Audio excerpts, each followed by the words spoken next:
As the impeachment trial was underway last week, aides to the former president told CNN that Donald Trump has not shown, not once since January 6th, has he shown any bit of remorse for what took place at the Capitol that day.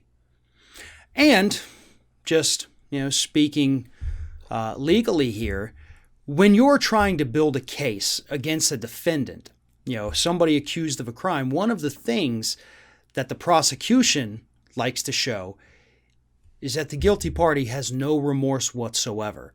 The defense always likes to prove that, oh no, he's so sorry for what he did. He didn't mean to do this. It was, circumstances, a crime of passion, whatever it is.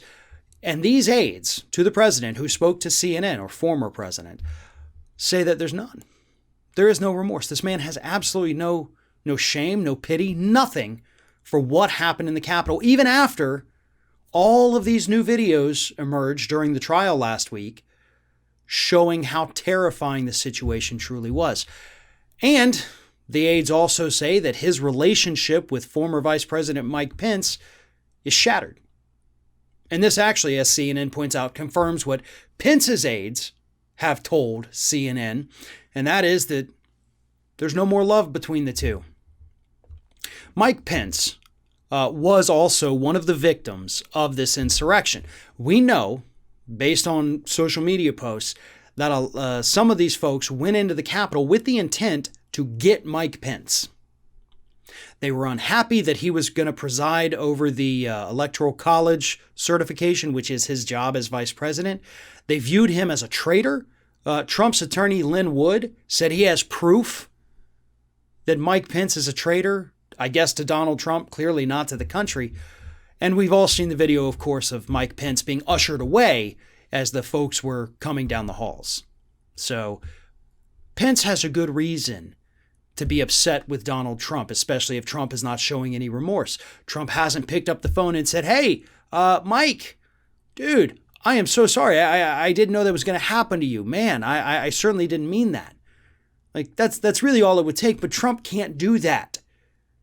Trump loved what happened that day, according to these same aides. He was sitting there watching his TV. They said they couldn't get in touch with him. He didn't give them any kind of answers as to what they should do. He didn't call in the National Guard. He just sat there watching the TV, loving every second of it.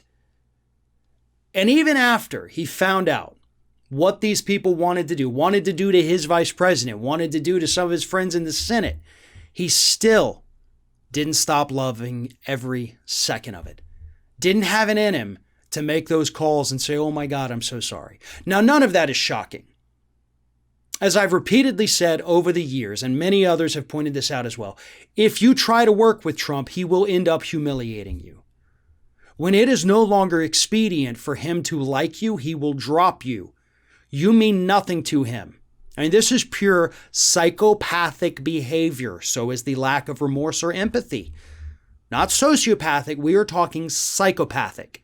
Because he views people as tools, as a means to an end, to achieve his goals. And that is what Mike Pence was. Mike Pence helped shore up the evangelical votes for him, helped shore up his relationship with the old school conservatives. But the second he was no longer needed, Trump was sitting there cheering on the very people who said they were coming after him. One of today's video sponsors is Privacy, and right now, they have a wonderful offer for all of our Ring of Fire viewers. Go to privacy.com/ROF. Sign up for your Privacy account and you will receive $5. Privacy.com, their service is absolutely one of the most vital in an online world today, especially during the pandemic. Everyone is encouraged to stay home, so we're ordering more things online.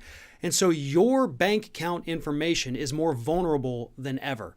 Privacy gives you security. This is a product that I use all of the time. And here's why. If you have ever had your bank account information stolen, if it's been part of a data leak, that is a massive headache, trying to get your money back, trying to repair your credit. Privacy helps take away some of that concern. What Privacy does is it provides a browser extension Or you can go right into the website or into the app, and it can create a virtual bank account or credit card number. It can be a temporary number that only is used one time, or it can be merchant specific, meaning you can create a bank account card that only works for one particular website. So if that account happens to get hacked or has a massive data breach, that card number no longer works with any other website. That is how privacy helps protect your bank account information in an increasingly insecure online world. So again, go to privacy.com/ROF. You get $5 free just for signing up.